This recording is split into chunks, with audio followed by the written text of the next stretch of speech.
A very warm welcome to all of you in the today's session of the lecture series on business statistics. आज का जो topic है वो है frequency distribution in statistical series. तो आज का जो डिस्कशन रहेगा for this session is on the frequency distribution and the statistical series. So let's start.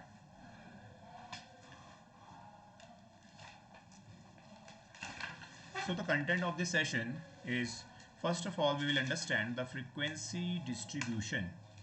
Basically, what is frequency distribution? We will understand that. Afterwards, हम समझेंगे statistical series और statistical analysis. What does it mean? Then some tabulation techniques जो बहुत relevant हैं, क्योंकि जैसे जो भी हम data collect करते हैं, after collecting data, then to provide it a meaningful, to provide it a meaning, we need tabulation. तो कौन से टैबुलेशन टेक्निक्स हैं तो उसके बारे में समझेंगे. Afterwards we will understand diagrammatic representation, graphical representation, thought visualization की बात करेंगे. उसके बाद कुछ प्रैक्टिकल एप्लीकेशन है स्टैटिस्टिकल विजुअलाइजेशन, उसके बारे में समझेंगे. Then effective communication with statistical data. Then how can we communicate, जैसे कोई भी डेटा हमारे पास अगर आता है तो उससे हम कैसे कम्युनिकेट कर सकते हैं. So we can understand with this. Then afterwards visual data literacy और डिसीजन मेकिंग, फिर इसके बारे में हम ये समझेंगे. ठीक है. So proceeding further. So first of all understanding frequency distribution. तो फ्रीक्वेंसी डिस्ट्रीब्यूशन होता क्या है? तो basically it is a organizing of data in which the frequency table, we are making frequency table, और इसकी स्कोप ऑफ एप्लीकेशन क्या है वो समझेंगे. Learn how systematically categorize data into interval for further analysis. तो देखो बेसिकली जो frequency distribution है हम वो करते इसलिए हैं ताकि क्या हो, जो हमने डेटा कलेक्ट किया है सिस्टमेटिकली उसको फर्दर एनालिसिस के लिए हम कैसे यूज कर सकते हैं, है ना. किस तरीके से उसे कैटेगराइज करें कि उसे हम फर्दर एनालिसिस के लिए यूज कर सकें. So this is the first and foremost objective of frequency distribution, that is organizing of data. The second was frequency tables. Distribution के अंदर टेबल्स आती हैं. इसमें क्या होगा, तो discover the art of constructing frequency tables to depict the distribution of data points. ठीक है. अब देखो होता क्या है, तो डेटा पॉइंट्स हमारे पास, ठीक है, जैसे सपोज हमारे पास कुछ ईयर वाइज डेटा है. ठीक है. हमारे पास हमें कुछ ईयर वाइज डेटा अगर हमें यहाँ पे गिवन है, तो उस ईयर वाइज डेटा में से बेसिकली हमें जो डेटा पॉइंट्स हमारे हैं, डेटा पॉइंट सपोज मान लीजिए कि वो ईयर वाइज डेटा हमारे क्लाइमेट चेंज को लेके है. तो किसी साल क्या होगा हमारा डेटा अप, क्योंकि क्लाइमेट में क्या है हमारे पास, सपोज टेम्परेचर का हमने उस पर लिया, तो किस साल टेम्परेचर बहुत अप है, किस साल टेम्परेचर बहुत लो है, किस साल अप है, किसी साल लो है, और किस साल ऐसा हो सकता है कि बहुत ज़्यादा अप भी हो सकता है. तो इस तरीके का जो डेटा पॉइंट्स हैं उनको पर्टिकुलरली डिपिक्ट करके एक टेबल के फॉर्म में उसे टैबुलेट करने के लिए this distribution is undertaken. Then इसका स्कोप क्या है एप्लीकेशन का, तो कैसे हम समझेंगे कि it is in a real life scenario. अगर बात करें हम लोग तो डिसीजन मेकिंग प्रोसेस में इसको क्या करते हैं, फ्रीक्वेंसी डिस्ट्रीब्यूशन को हम यूज करते हैं. जैसे मैं बताता हूँ कैसे. जैसे रियल लाइफ सिनेरियो में हम बात करें तो फ्रीक्वेंसी डिस्ट्रीब्यूशन को हम कैसे यूज करेंगे कि जैसे डिसीजन लेने के लिए अगर हमारे पास सपोज कुछ डेटा है, ठीक है, सम डेटा इज देयर, उस डेटा में से हमने ये पता करना है कि ये डेटा सपोज बहुत कॉम्प्लेक्स डेटा है जिसके अंदर बहुत सारी वेरिएबल्स हैं, है ना. तो अब हमें जैसे डिसीजन लेना है, तो अगर हमारे पास डिस्ट्रीब्यूशन, अगर हम उस डेटा को डिस्ट्रीब्यूट कर दें, उसकी फ्रीक्वेंसीज को डिस्ट्रीब्यूट कर दें, देन वी कैन एसेस कि इसमें सपोज अगर हमें जेंडर वाइज इस डेटा को एसेस करना है तो हम पता लगाएंगे इसमें फीमेल का प्रोपोर्शन कितना है, मेल का प्रोपोर्शन कितना है, और ट्रांसजेंडर का प्रोपोर्शन कितना है. तो इसको हम कैलकुलेट कर सकते हैं. तो उसके बेसिस पे एक यूनिफॉर्म और एक बहुत कंस्ट्रक्टिव डिसीजन हम लोग क्या कर सकते हैं, इससे ले सकते हैं. So proceeding further, statistical series and analysis की जब बात करें तो इसमें होता क्या है, it discovers the significance of statistical series in representing the complex data concisely. अब देखो होता क्या है कि जैसे हम जो फ्रीक्वेंसी डिस्ट्रीब्यूशन करते हैं उससे, जैसे मैंने भी पिछले स्लाइड में बात करी थी आप लोगों से, कि कॉम्प्लेक्स डेटा को बहुत कंसाइजली का मतलब है बहुत संक्षिप्त रूप में आपको क्या करता है, कॉम्प्लेक्स डेटा को एक मीनिंगफुल इन्फॉर्मेशन, एक मीनिंगफुल रिप्रेजेंटेशन ये प्रोवाइड कर देता है आपका फ्रीक्वेंसी डिस्ट्रीब्यूशन. तो स्टैटिस्टिकल सीरीज में ये इसकी सबसे बड़ी क्या है, महत्वता आप कह सकते हैं. दूसरा हम बात करें डेटा इंटरप्रिटेशन की, क्योंकि देखिए डेटा आपके पास तो आ गया, अब उसका इंटरप्रिटेशन, उसको आपकी समझना है जो है, तो उसको कैसे करेंगे, इंटरप्रेट कैसे करेंगे, जो वैल्यूबल इंसाइट मिलेगी उसमें से, है ना, from statistical series decision making में, वो हमें बहुत ज़्यादा हेल्प करेगी। देखो कैसे हेल्प करेगी बता रहा हूँ। जैसे मान लीजिए डेटा को इंटरप्रेट कैसे किया जाता है, एक छोटा सा एग्जांपल ले रहा हूँ मैं आपके सामने। सपोज मेरे पास यहाँ पे क्या है, एक मैंने पाई चार्ट ड्रॉ कर रहा हूँ। इस पाई चार्ट के अंदर सपोज मैंने यहाँ पे लिया एक वोटिंग को लेके, एक वोटिंग का डेटा है हमारे पास सपोज। तो वोटिंग डेटा है, तो वोटिंग डेटा में पता लगा कि हमारे पास जो फीमेल पॉपुलेशन है वो around 70% female population is voting and 30% of male population is voting. ठीक है, 30 70 30 का रेशियो है वोटिंग का। तो आप देखो डेटा को जब मैंने इंटरप्रिटेशन, देखो अब केवल मैंने क्या किया, मैं तो केवल एक विजुलाइज इसको किया, एक स्टेटिस्टिकल डेटा को मैंने यहाँ पे प्रेजेंट किया। But after seeing this data we can conclude that कि 70% females are voting and 30% males are voting there. तो their voting percentage we can assess the voting percentage by simply seeing, केवल इसको देख के हमें पता लग जाता है कि इसमें वोटिंग परसेंटेज हमारा या वोटिंग का प्रोपोर्शन मेल और फीमेल का कितना है।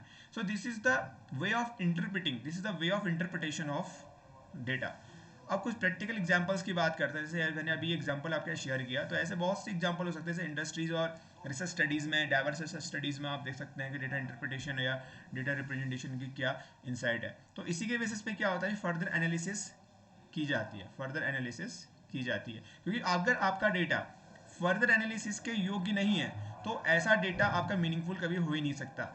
हमेशा आपका डेटा ऐसा होना चाहिए, आपके रिजल्ट ऐसे होने चाहिए जिसके अंदर स्कोप रहे for further analysis, for further analysis. तो फर्दर एनालिसिस के लिए जब भी आपके पास स्कोप रहेगा तो आप ये मान के चलिए कि आपकी स्टडी क्या है, बहुत ज़्यादा कंस्ट्रक्टिव है। So proceeding further, tabulation techniques. अब कुछ टेक्निक्स के बारे में समझते हैं हम लोग।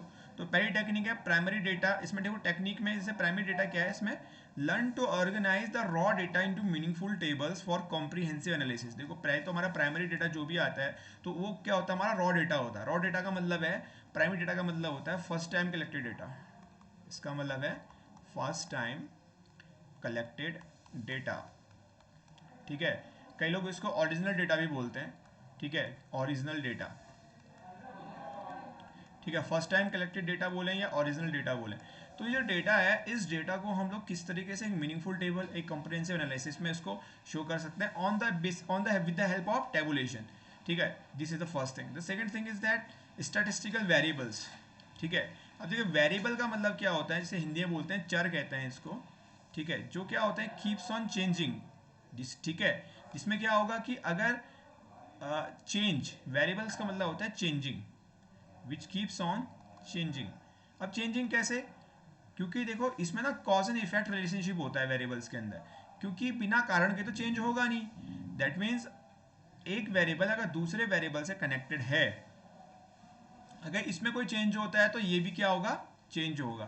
तो ये बेसिकली वेरिएबल्स की क्या है, एक आप कह सकते हैं करेक्टरिस्टिक्स है। अगर हम इसको डिफाइन करें या इसके हम टाइप्स के बारे में समझें, then we are having different types of variables like independent variable, dependent variables, है ना। तो वेरिएबल्स के तो बहुत सी कैटेगरीज हैं, but we are concern here that how these variables should be tabulated.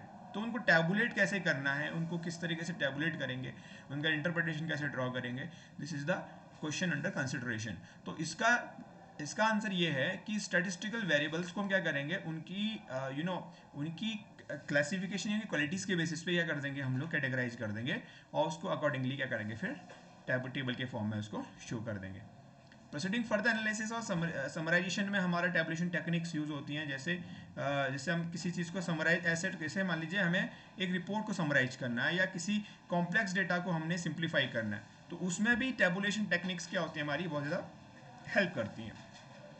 तो प्रोसीडिंग फर्दर, अब डायग्रामेटिक रिप्रेजेंटेशन की बात करते हैं तो इसमें भी बहुत ज़्यादा हेल्प होती है। जैसे टाइप्स ऑफ डायग्राम्स हमारे पास हैं, जैसे बारग्राम है, बार ग्राफ्स हैं, हिस्टोग्राम्स हैं, पाई चार्ट्स हैं, है ना, जिससे क्लियर विजुअलाइजेशन होता है। जैसे मैंने अभी पिछले में एग्जांपल लिया था कि पाई चार्ट से मैं इस पाई चार्ट को देख के, जैसे इस वाले क्वेश्चन में इस वाले देखेंगे, इस पाई चार्ट को देख के जो मैंने यहाँ पे ये जो मैंने पाई चार्ट यहाँ पे ड्रॉ किया था, इस पाई चार्ट को देख के क्या किया था आपने, एक एनालिसिस, एक कंक्लूजन यहाँ पे ड्रॉ कर दिया था। तो विजुअलाइजेशन का ये इम्पैक्ट है। दूसरा कम्युनिकेशन में बहुत हेल्प करता है आपका, ठीक है, आपका जैसे अगर हमने डायग्रामेटिकली रिप्रेजेंट किया कहीं पे तो कम्युनिकेट ईजिली होता है, क्योंकि इसकी जो फाइंडिंग्स हैं, जो ट्रेंड्स हैं वो क्लियरली विजिबल हैं, आपको दिख रही हैं। इसके बाद एप्लीकेशन इन बिजनेस, देखो बिजनेस में इसकी बहुत बड़ी एप्लीकेशन है, क्योंकि अगर हमें कोई स्ट्रेटेजिक डिसीजंस लेने हैं तो उसमें अगर हमारा डेटा विजुअलाइज है तो हम ज़्यादा लोगों को क्या कर सकते हैं, कम्युनिकेट कर सकते हैं बहुत easily that what we want to tell to the peoples, ठीक है।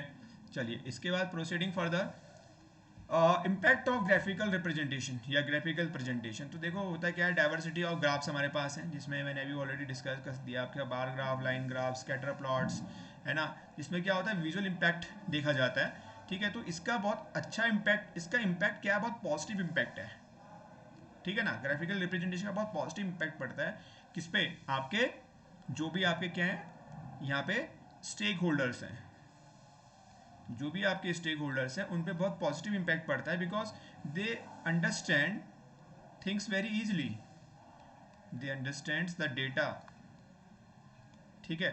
जो डेटा आपको कहना चाह रहा है उसको आप बहुत इजीली ग्राफिकली आप बता देंगे, तो कोई भी व्यक्ति अगर उसको टेक्निकल नॉलेज नहीं भी है तो भी वो अंडरस्टैंड कर लेगा डेटा क्या कहना चाह रहा है। अब बात करते हैं परपेचुअल रेलिवेंस की। देखो परपेचुअल का मतलब होता है सनातन, दैट मीन्स लॉन्ग लास्टिंग। तो इसकी रेलिवेंस हमेशा रहेगी ग्राफिकल रिप्रेजेंटेशन की, बिकॉज ये एम्फेसाइज करता है विजुअली पैटर्न्स के ऊपर, रिलेशनशिप्स के ऊपर, ठीक है। अब जैसे मान लीजिए हमने कोई रिलेशनशिप शो करनी है, जैसे मैं भी आपको सिंपल सा बताता हूँ कि जैसे एक ये मैंने बार डायग्राम ड्रॉ किया, उसके अंदर एक और ड्रॉ करा, इसके अंदर एक और ड्रॉ करा, तो कहीं ना कहीं अगर देखा जाए तो ये जो पार्ट है आउटर शेल है, सपोज इसको मैं अगर ए बोलता हूँ, इसको बी बोलते हैं और इसको सी बोल देते हैं, तो ये जो ए है आपका, ठीक है, इसका रिलेशन सी के साथ भी है, बी के साथ भी है। क्योंकि अगर हम कहें तो अगर मैं कहूँ C is the subset, C is the subset of A, तो ये गलत नहीं होगा, क्योंकि इस ग्राफिकली तो मुझे यही दिख रहा है, ठीक है। तो ये परपेचुअल एक रिलेशनशिप को भी ड्रॉ करने में क्या होगा, ग्राफिकली प्रेजेंटेशन बहुत इजीली आपको हेल्प करता है। अब बात करते हैं इंटरेक्टिव विजुअलाइजेशन, क्योंकि आज की डेट में हम बात करें तो डेटा आपके बहुत इंटरेक्टिव हो, इंटरेक्टिव तरीके से अगर आप उसको प्रेजेंट करेंगे तो क्या होगा कि बहुत ईजिली लोगों को अंडरस्टैंड होगा और उसको लोग अच्छा क्या करेंगे, बहुत उस पर आपका इंटरेस्ट भी शो करेंगे। जैसे मैं आपकी बात करता हूँ, आज की डेट में एनिमेशन का यूज़ होता है, जैसे आप देखते होंगे डेटा एनिमेशन का यूज़ होता है, तो एनिमेशन का आप यूज़ कर सकते हैं, ठीक है ना, ताकि डेटा क्या हो आपका बहुत क्लैरिटी में शो हो। Proceeding further, enhancing statistical understanding through visualization, जिससे क्या, देखो मैं जब बात करता वही है कि आपके यहाँ पे क्या आएगी, विजुअल एक क्लैरिटी आपको मिलेगी इससे, क्योंकि भाई जो भी चीज़ समझ रहे हैं। कॉग्निटिव रिटेंशन, देखो ऑब्वियस है, एक स्टडी भी कहती है कि अगर आप जो लिखते हैं, लिखने से ज़्यादा अगर आप देखते हैं, देखने से ज़्यादा, देखने से और सुनने से आपको ज़्यादा आपका रिटेंशन पावर ज़्यादा रहती है, ठीक है ना। तो आज के डेट में जो अब जैसे हमारी जो स्टडी है, स्टडीज़ भी क्या होती हैं, विजुअल इम्पैक्ट। जैसे अगर आपको कोई विजुअलाइजेशन, एक कोई मूवीज़ है, मूवीज़ के सीन्स आपको बहुत लंबे लंबे समय तक याद रहते हैं, वो इसलिए याद रहते हैं because they are visually presented, ठीक है। लेकिन अगर बात करूँ कोई डेटा की या कोई फिगर की या कोई नंबर्स की, अगर कोई आपके कॉपी में या किसी बुक्स में अगर आपने लिखे होंगे तो आपको याद नहीं रहेंगे, because they are not visually presented. अगर आप उसको विजुअली प्रेजेंट करेंगे तो डेफिनेटली उसका रिटेंशन क्या होगा, ज़्यादा रहेगा, ठीक है। तो ये भी आपका हेल्प करता है ट्रेंड एनालिसिस के लिए, मैं भी आपका बहुत बड़ा हेल्प करता है। ट्रेंड एनालिसिस क्या होता है कि जैसे यहाँ पे एक फिगर छोटा सा शो कर रहा है कि देखो ट्रेंड होता है। ट्रेंड मतलब क्या है कि जैसा मान लीजिए कोई प्रोडक्ट आपने परचेज किया तो वो घट रहा है, बढ़ रहा है, घट रहा है, बढ़ रहा है, घट रहा है, बढ़ रहा है, क्या ट्रेंड है उसका। तो ये ट्रेंड बेसिकली शो करता है कि ये यहाँ से लेके यहाँ तक पहुँचने तक का इसमें ग्रोथ ट्रेंड है, या फिर इसके बाद ये यहाँ से क्या है वहाँ नीचे आने लग गया, तो इसके बाद क्या है, इसका फॉल ट्रेंड है, ठीक है। तो इस तरीके से आप समझ सकते हैं this is trend analysis. So proceeding further, कुछ प्रैक्टिकल एप्लीकेशंस हैं आपकी स्टैटिस्टिकल विजुअलाइजेशन की, जो ये बिजनेस एनालिटिक्स में हेल्प करता है, रिसर्च स्टडीज़ में हेल्प करता है, फाइनेंशियल एनालिसिस में हेल्प करता है, ठीक है। कैसे विजुअल बिजनेस एनालिटिक्स में कैसे हेल्प करता है, ये ऐसे हेल्प करता है क्योंकि जैसे मान ली बिजनेस में हमें कंज्यूमर रिटेंशन, क्योंकि बेसिकली आपका कंज्यूमर ही आपका क्या है, सबसे मेन सोर्स है आपके इनकम का। तो कंज्यूमर बिहेवियर को रीड करने के लिए, मार्केट ट्रेंड्स को समझने के लिए, तो स्टैटिस्टिकल बिजनेस एनालिटिक्स में आपका स्टैटिस्टिकल विजुलाइजेशन हेल्प करता है। दूसरा रिसर्च स्टडीज़ में देखेंगे तो डेटा पैटर्न्स हैं, आपके रिसर्च फाइंडिंग्स हैं, उनको समझने में। फाइनेंशियल एनालिसिस की बात करें तो इसमें बजटरी ट्रेंड्स हैं, है ना, इन्वेस्टमेंट अपॉर्चुनिटीज़ हैं, तो उनको समझने में भी आपको हेल्प करता है। अब बात करते हैं इफेक्टिव कम्युनिकेशन की। तो इफेक्टिव कम्युनिकेशन में ये कैसे हेल्प करेगा डेटा? तो जैसे इंटरडिसिप्लिनरी रेलिवेंस है, डेटा तो ऐसा तो है नहीं कि केवल वो आर्ट्स वाला यूज़ करेगा या साइंस वाला यूज़ करेगा या कॉमर्स वाला यूज़ करेगा। It is having the interdisciplinary relevance, ठीक है ना। उसको क्योंकि देखो डेटा तो हर जगह यूज़ होगा आपका, वो किसी एक एकेडमिक्स या एक प्रोफाइल के लिए क्या सीमित नहीं है, या एक इंडस्ट्रीज के लिए सीमित नहीं है। तो इसकी कैसी एक रेलिवेंस है, इंटरडिसिप्लिनरी, ठीक है ना। अब दूसरा है स्टोरी टेलिंग थ्रू डेटा। देखो डेटा के थ्रू आप क्या कर सकते हैं, अपना कोई भी जैसे अगर मान लीजिए कभी कभी क्या होता है, हम स्टोरी टेल करते हैं, स्टोरी बताते हैं, तो लोगों को क्या है, स्टोरी पसंद नहीं आती है अगर हम उसको एक क्या कहते हैं, अगर वर्बली कम्युनिकेट कर रहे हैं। लेकिन अगर हम उनको डेटा के थ्रू या विजुअलाइजेशन के थ्रू प्रेजेंट करेंगे, विजुअल डेटा, तो क्या करेगा, बहुत ज़्यादा इम्पैक्ट रहेगा, कम्युनिकेशन भी बहुत ईजी रहेगा आपको, और समझने के लिए जो समझ रहा है उसको भी वो क्या करेगा, वो भी इस पर इंटरेस्टेड रहेगा। इंटरेक्टिव प्रेजेंटेशन जिसकी हम बात कर रहे थे, इंटरेक्टिव प्रेजेंटेशन जिसके अंदर मैंने भी बात करी थी आपकी एनिमेशंस, एनिमेशन के साथ साथ आपके यहाँ पे ग्राफिक्स हैं, है ना, ग्राफिक्स हैं, तो इन सब का आप यूज कर सकते हैं, ठीक है, फॉर इंगेजिंग द ऑडियंस। तो अब इसके बाद है विजुअल डेटा लिटरेसी की बात करते हैं, जिसकी आज के डेटा बहुत ज़्यादा बात की जाती है, डिजिटल लिटरेसी और स्टैटिस्टिकल डिसीजन मेकिंग की। तो सबसे पहले इसमें क्या है कि डेटा लिटरेसी स्किल्स को आपने इन्हेंस करना पड़ेगा, क्योंकि कहीं ना कहीं वो कंट्रीब्यूट करती हैं आपकी एक स्किलफुल लर्नर की एक क्वालिटीज़ को भी रिप्रेजेंट करती है, ठीक है। तो विजुअल डेटा रिप्रेजेंटेशन तो बहुत ज़्यादा इम्पैक्ट डालेगा अगर आपने अपनी लिटरेसी स्किल्स को और इन्हेंस करना है, क्योंकि अगर आपको आ गया अपनी जो स्किल्स हैं उनको, अगर आपने उसको विजुअली रिप्रेजेंट करना आ गया, so it is a very important thing for you and very good thing for you, ठीक है। दूसरा क्या है, इन्फॉर्म डिसीजन मेकिंग आप कर सकते हैं, ठीक है। इसमें स्ट्रेटेजी डिसीजंस हैं आपके on the basis of data. इसके एथिकल कंसिडरेशंस हैं, जिसमें आप डेटा को एथिकली या डिसीजन मेकिंग प्रोसेस में, ठीक है, with considering the ethical implication. Ethical का मतलब होता है आपके जो मॉरल, इथिकल या मॉरल बोलें बेसिकली, आपका जो मॉरल कंसिडरेशन है उन सबको भी यहाँ पे देखा जाता है। So thank you so much for today session.